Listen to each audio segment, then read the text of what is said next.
Invisible. Derek, is it okay if I go first? Wait, there's a weird echo. Ladies and gentlemen, thank you so much for joining us over 2 incredible days. We have welcomed attendees and speakers from around the world, and we have been inspired by the level of interest in Jewish soldiers and fighters in World War II. In the days and weeks ahead, more from the Blavatnik archive as they release recordings from the conference and next steps on the Veteran Memories Project. Under the leadership of Julie Travinsky, who together with Aaron Kreisworth, brought an incredible vision and commitment to delivering such an outstanding conference. To Miriam Heyer at jMUSE for your exceptional work, to our benefactors at Genesis Philanthropy Group, Blavatnik Family Foundation, and the David Berg Foundation, we thank you for your generosity. And to all of the amazing scholars whose research and expertise will help ensure that future generations will know and understand the role of Jewish soldiers and fighters in World War II. It is now my pleasure to welcome back our eminent committee of scholarly advisors, Elissa Bemporad, Derek Penslar, and Anna Shternshis, who will offer concluding remarks. Thank you once again. Thank you, Michael. So I guess I will start. I want to reiterate again my thanks to the wonderful sponsors of this truly extraordinary conference. I want to thank Michael Glickman and everyone who participated in these 2 wonderful days of conference. And I also want to thank my partners in crime, Derek Penslar and Anya Shternshis. It was a true pleasure to work with you to help organize this conference by bringing together such a wonderful group of scholars.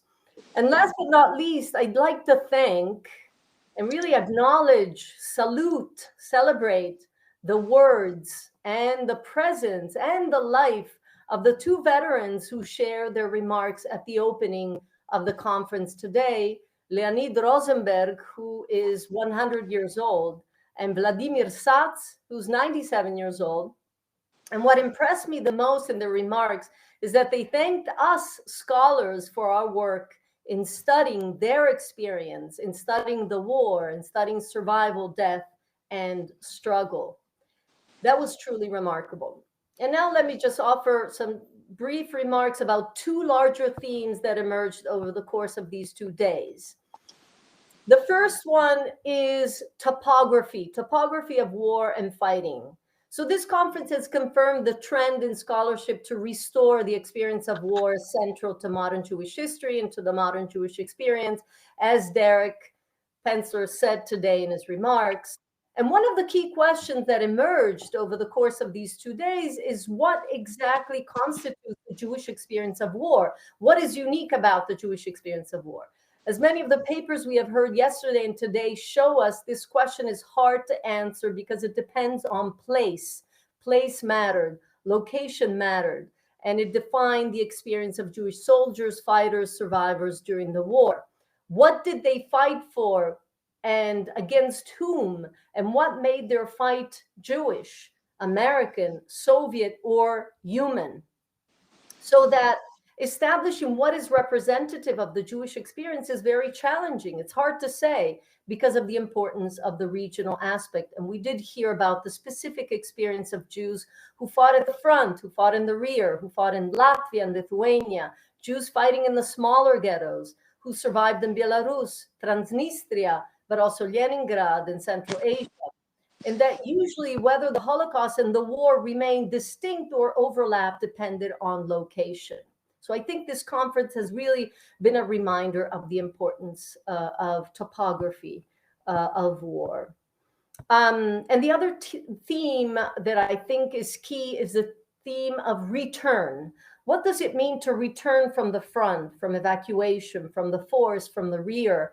What does it mean for veterans and survivors to return to an empty city, empty of Jews, to return to, in some cases, the hostility of the neighbors who profited from looted property, or Soviet authorities who refused to return homes to the rightful owners?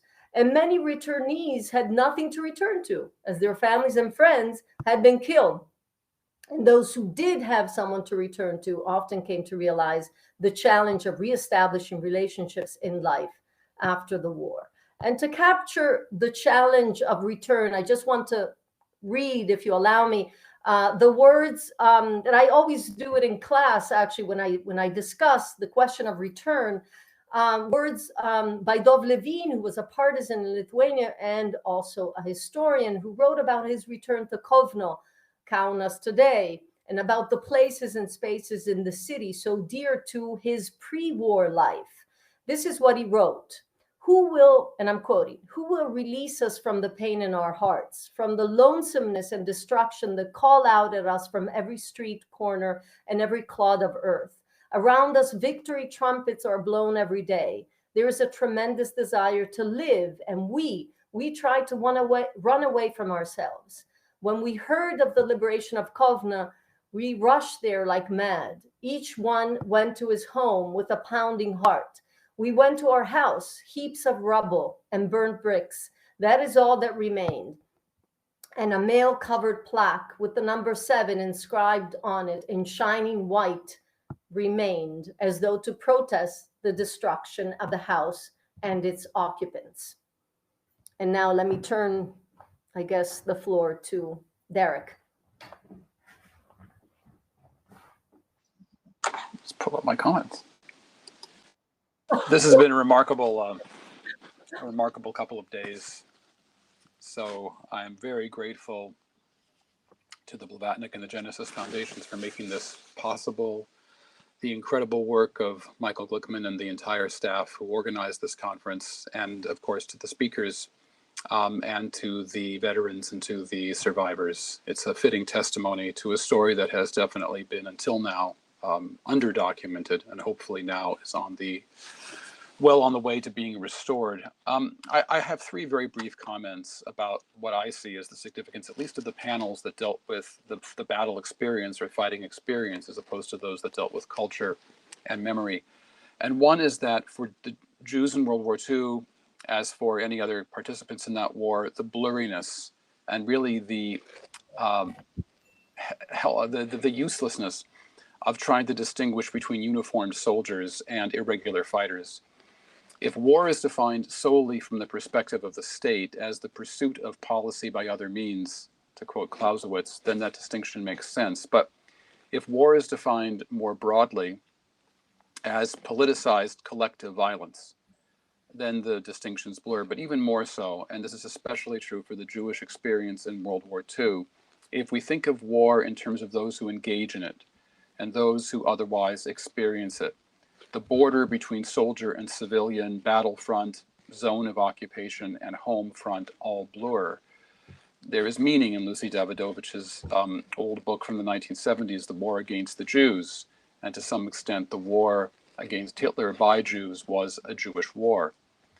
A second point is that we've learned today and yesterday of multiple rationales for fighting in wartime: grasping for survival, or under compulsion. One's drafted, you're in the battlefield, you have no choice but to move forward because moving back means certain death. There's also the fear of shame, of not wanting to shame yourself in front of your fellow soldiers. And in particular, we've seen how under the conditions in the Second World War, where so often Jews were subject to exclusion. And I'm not talking merely about the pre-war ambient anti-Semitism, but really a virulent wartime strain. It makes one wonder about the possibilities that are so often discussed when people talk about the war experience of a true brotherhood among fighters. To what extent was that brotherhood possible? Think of the experience of Jewish partisans with non-Jewish partisans, Jewish soldiers encountering anti-Semitism in the various armies in which they fought. This went back to Leah Garrett and Deborah Dash Moore's comments on our very first panel. Of course, there is a wartime camaraderie that is formed, but we can see the challenges it faced. My final comment is perhaps a bit less celebratory. I think that there's been a theme that this conference has constantly invoked without acknowledging it, which is an ongoing and inescapable compulsion by Jews to engage in apologetics, to talk about their contributions, to try to refute anti-Semitism by demonstration of utility or of service or of performance. And it is an ultimately futile gesture in the face of anti-Semitic polemic and physical violence.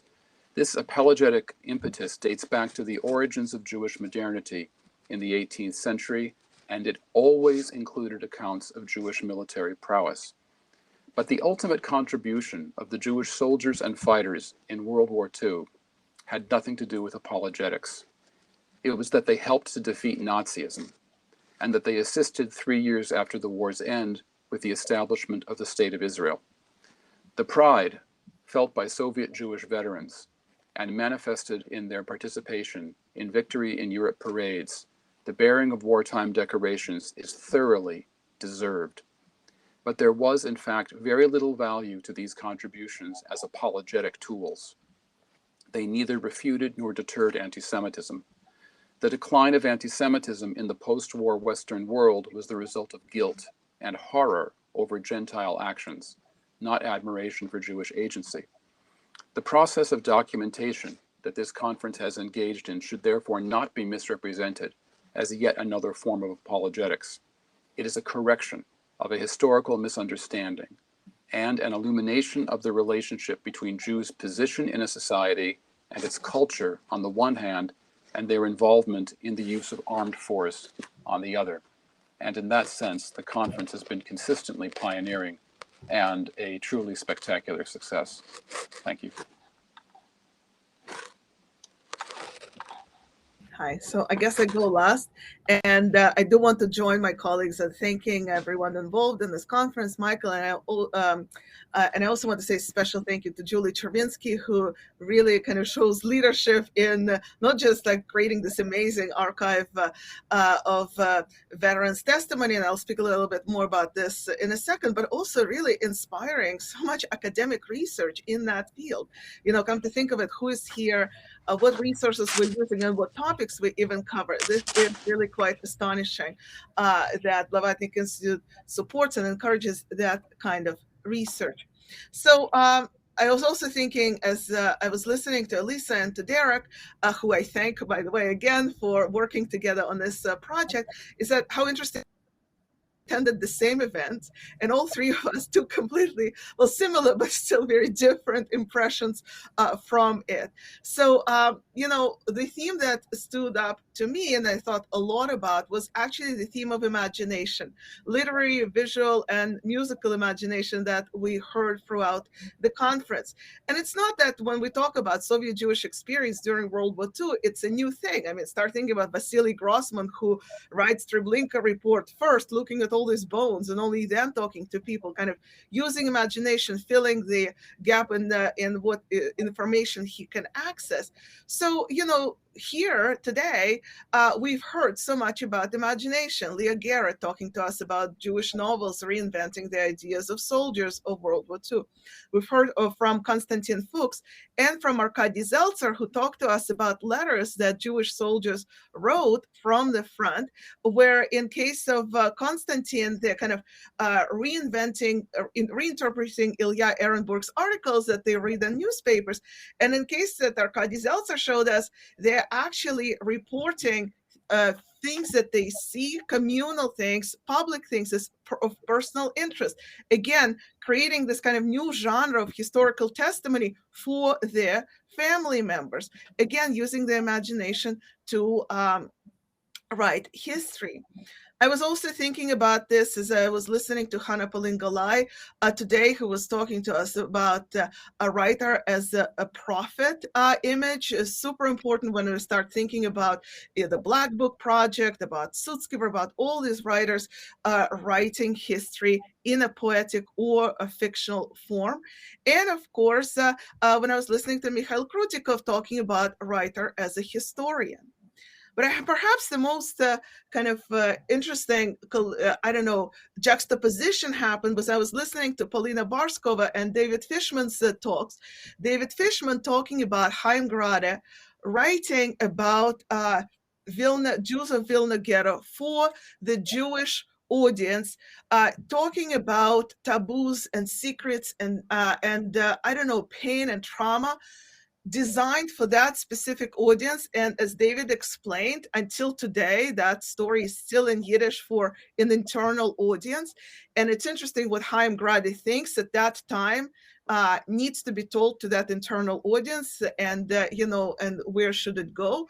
And Polina Barskova talking to us about a person, Gore. She finished with that poem. I don't know how you found it. I still think about that poem about Gennady Gore celebrating eating. Not celebrating, but describing eating a woman's body. As in the Siege of Leningrad, thinking that this kind of insider audience is the audience of the desk drawer. And what kind of Jewish culture does it take that you write it for the drawer? Like, I mean, even you yourself cannot quite read it. You can't show it to anyone. And now we're all at this conference, transnational conference, discussing that poem that was meant for that desk drawer. So all these stories of imagination, I think they really came through. And I think it shows us that this is where the future, some of the future of scholarship in that area lies. Another thing that came up quite clearly to me, and I think we heard about this too from Derek and from Elissa, is the theme of revenge. Revenge was almost everywhere, either in Diana Dimitriou's paper or Maxim Schreier's paper about trials. First, I wanted to call that section justice, and then I thought, oh, come on, they called it justice. It's not justice. Well, maybe it is justice, but they were interested in revenge, and the same thing came up in Francine Hirsch's paper, which I also really enjoyed. And thinking about this Soviet perspective, and if I understood it correctly, Francine Hirsch was also talking about Soviet kind of not revenge necessarily, but a way to insert themselves and to assert their vision of the war, which is a form of revenge as well. And I think more and more we allow ourselves to listen to the sources that tell us about that history. We have to hear that voice of revenge. I was also thinking quite a bit about individual stories versus collective narratives. It came up on almost all panels. And also about the role, more broadly, the role of the archive in studying this particular subject of history, but also, what kind of history we can write given the archives that we have. I was listening to this panel on archives where, from the institutional perspective, was discussed, what do we collect, what do we preserve, how do we preserve it? And I was thinking, going back to history, that if it was not for Ilya Ehrenburg and his archive, or Jewish anti-fascist archive that contains a very large number of documents, discussing World War II and the Soviet Union, where would we be now looking at this historical archives? And today we have to kind of address this situation that Fortunov Archive, Shoah Foundation, of course, Blavatnik Archive, they're the ones kind of shaping history in so many ways and allowing us to tell the story. And of course, we have to look at this critically before we go before we start analyzing, it kind of what do we have there, and go and let's write history based on that. And I guess the one thought that I had about this is that how interesting it is that in so many ways those archival initiatives come through before academics get interested in these topics. It was interesting how Anita Shapira spoke about how no one in Israel talked about Jewish soldiers in World War II until all these Russians got there. So I was thinking that, well, these Russians who came to Israel, they never spoke about Jewish participation in World War II before they got to Israel. The whole participation of soldiers in World War II was never part of Jewish history, and there was no such thing as like celebration of Jewish participation in anything. So they started telling their story only after they ended up in the Israeli context, which celebrates military so profoundly and so genuinely. all these guns on the streets and everything, and this discussion of the army, that brought in that story for the Russians. And then, of course, that changed the discourse of Israel itself. And in similar ways, these archives began collecting testimonies and stories before it became a thing. I mean, Soviet Jews who survived the war under the German or Romanian occupation didn't talk about this experience until Shoah Foundation approached them and told them to talk about this. And, this was the first time that many of them actually began to, see themselves as survivors of the Holocaust. And of course, stories of Soviet Jewish war veterans with the Blavatnik Institute and with few other initiatives as well.